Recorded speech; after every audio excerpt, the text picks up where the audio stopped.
I remember that day as though it were only yesterday. The sun was setting, casting a warm glow across the sky in hues of orange and pink, creating the perfect backdrop for what I believed would be the happiest news of my life. My name is Clara, and back then, I was living a life that was about to change in ways I never anticipated. I had always dreamed of being on stage, basking in the spotlight, hearing the applause. My days were consumed with rehearsals and performances with my local theater group. But everything shifted when I met David. He was captivating, successful, and, as I later discovered, controlling. He made it clear, if I wanted a future with him, my acting aspirations would have to be left behind. Caught between love and my dreams, I chose him, fast forward 10 years. Our marriage had its highs and lows, but nothing could have prepared me for what happened that evening. I stood in the kitchen, the pregnancy test tucked in my pocket, with a positive result that I was eager to share. I even bought a small chocolate cake, our favorite, hoping to celebrate together. But David walked in, his face weary, carrying something far more life-altering than the news I had. Divorce papers. He didn't even give me a chance to speak. "I want a divorce, Clara," he said flatly, his voice emotionless. I was taken aback, the words reverberating in my mind. "What? Why now?" I managed to ask, my voice shaking.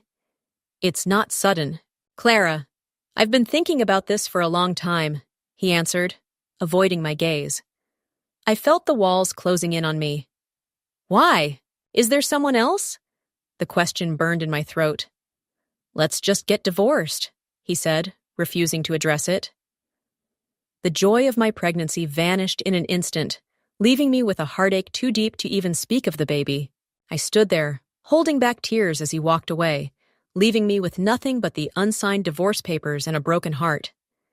That was the last thing David ever said to me, unaware of the child growing inside me. I found myself alone once again, but this time, carrying a life within me. Perhaps it was this unborn child that gave me the strength to face the hardships ahead. The years that followed were a blur of sleepless nights and endless days. Being a single mother wasn't easy, but Lily, my little angel, made every hardship worthwhile. She had her father's eyes, but thankfully, none of his traits. She was my joy, my miracle. Then, 5 years later, life threw me another unexpected twist. I was at the local supermarket with Lily when I saw him. David. He looked different, disheveled, as if life had not been kind to him.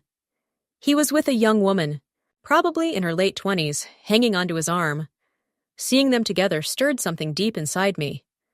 "Hey, long time no see," he said, a smirk on his face. I forced a smile. "David, you've changed." "Yeah, life happens." "Who's this?" he asked, nodding at Lily. "My daughter Lily," I replied, my voice steady.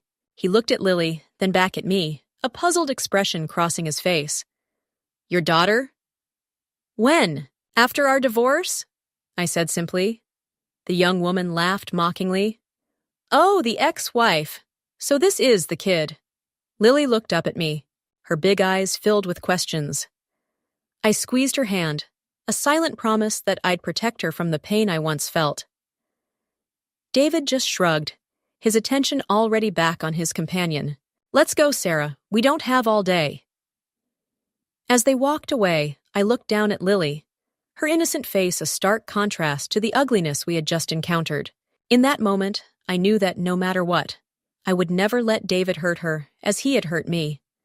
Life after David was a series of challenges and triumphs. I raised Lily, my little star, on my own. Each day brought new adventures, and each night, when I tucked her into bed, I felt a sense of accomplishment that no acting role could ever give me. One day, when Lily was 6, she came home from school, her face lit up with excitement. "Mommy, my teacher says I'm good at acting. She wants me to be in the school play." Hearing those words, I felt a mix of pride and a pang of my long-buried dreams. "That's wonderful." "Honey," I said, hugging her tight. "You'll be amazing." As Lily's interest in acting grew, so did her talent. She was a natural, reminding me of my own youthful aspirations. I couldn't help but feel a sense of irony. The child I had with the man who made me give up acting was now following in my footsteps. Life had a strange way of coming full circle. One autumn afternoon, as Lily and I walked home from her drama class, we ran into David again. He was alone this time, looking even more worn out than before. "Clara, Lily, fancy seeing you here," he said, his voice lacking the confidence it once had. "What do you want, David?" I asked, my tone cold. "Just saying hello? Is that a crime?" he replied, a defensive edge to his voice. Lily hid behind me, peeking out curiously. David's gaze fell on her, and for a moment, his facade cracked, revealing a hint of regret. "You never told me about her," he said softly. "There was nothing to tell. You made your choice," I responded, the bitterness in my voice unmistakable. David's eyes hardened. "I guess I did. But seeing her now, she's mine too, isn't she?"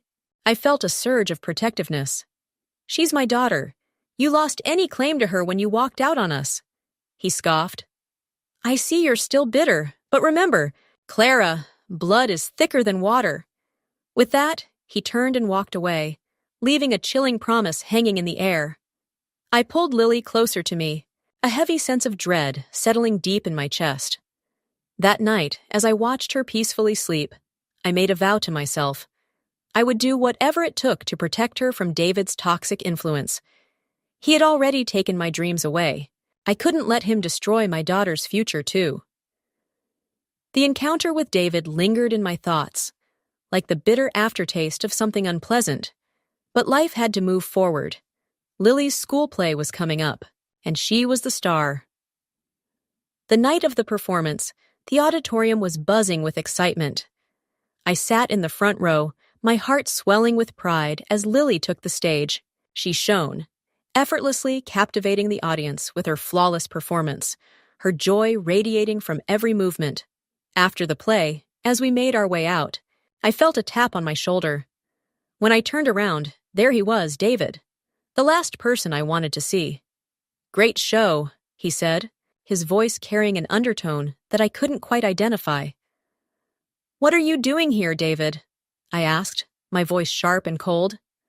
"I wanted to see my daughter perform.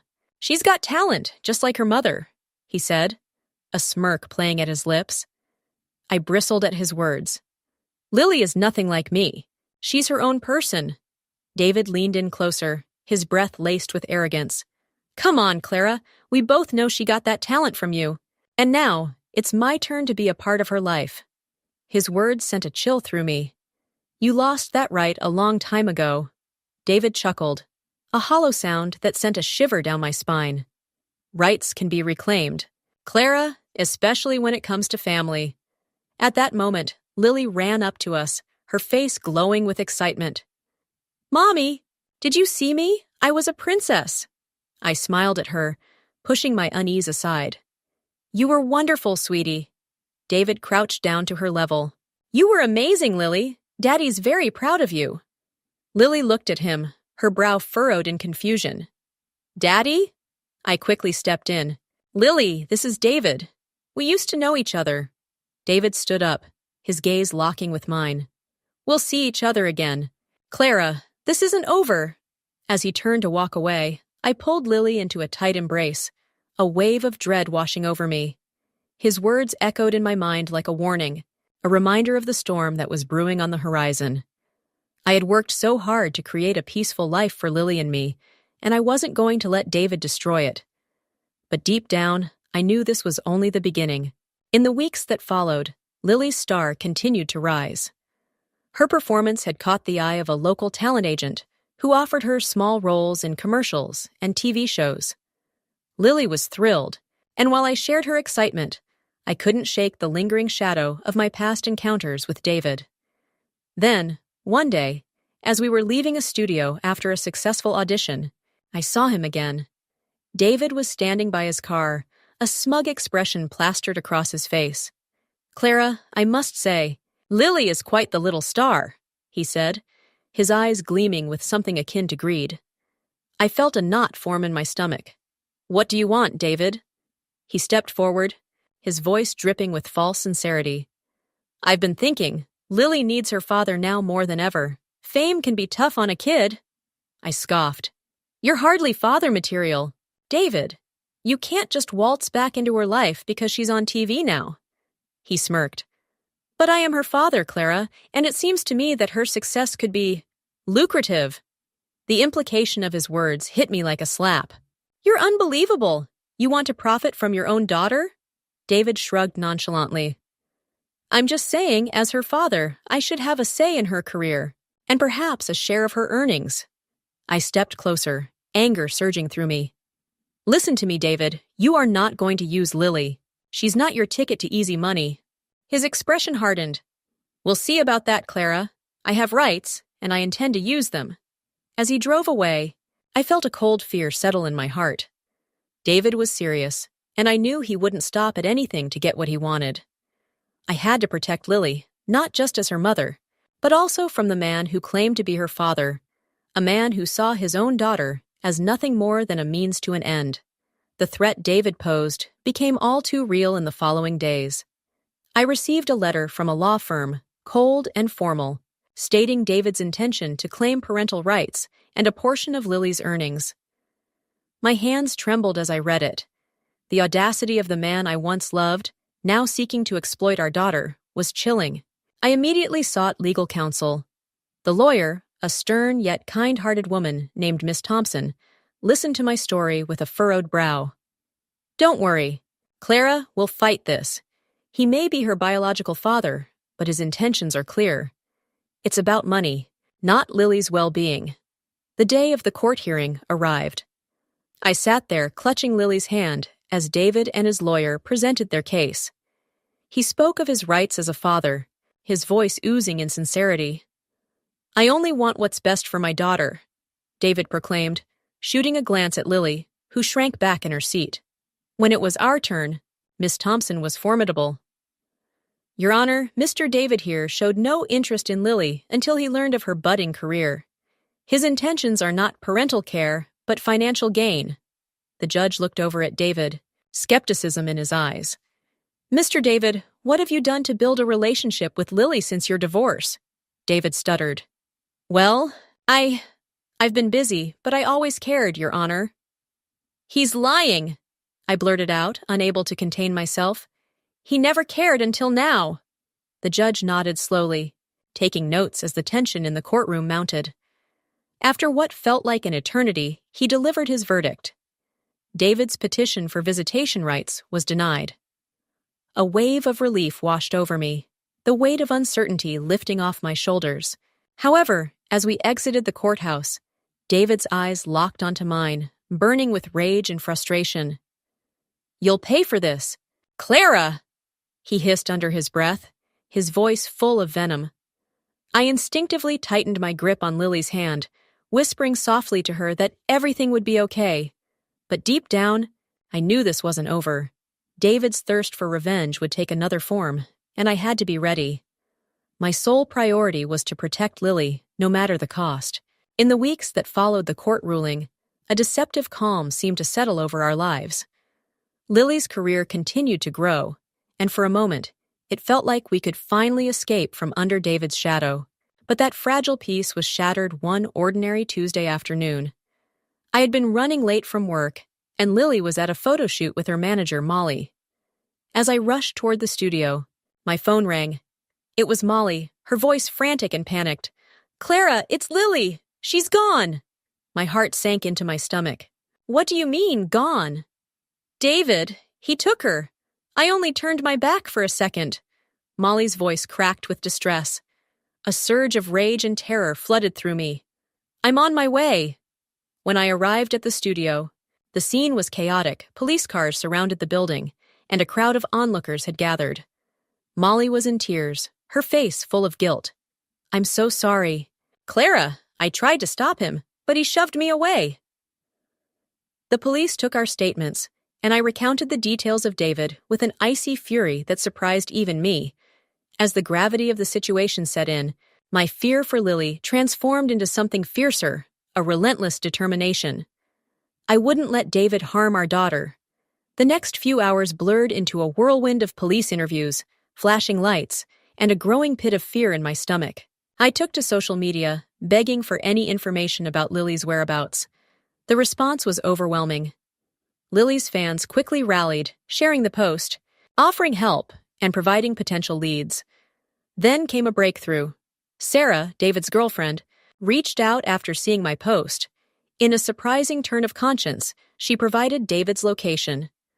Armed with this crucial information, the police acted swiftly. They found David in a dilapidated motel, and while Lily was scared, she was unharmed. As the officers arrested David, I held Lily close, reassuring her that she was safe now, and promising I would never let anything like this happen again. The aftermath was a media frenzy. David faced kidnapping charges, but his lawyer pushed for a reduced sentence, citing emotional distress. The thought of him getting off lightly was unbearable, but Lily's agency, concerned about the public fallout, pushed for a settlement. With reluctance, I agreed, but only on one condition. David would have no legal or financial rights to Lily. The settlement felt empty. David was free, but his reputation lay in ruins. The story of his cruelty and greed spread like wildfire, costing him his job and leaving him ostracized by friends and colleagues. He became a social outcast. Meanwhile, Lily's bravery and resilience won her even more fans, and her career continued to thrive. Despite everything, she remained grounded and humble. Her sweet smile was a constant reminder of the strength and love that had carried us through the darkest chapters of our lives.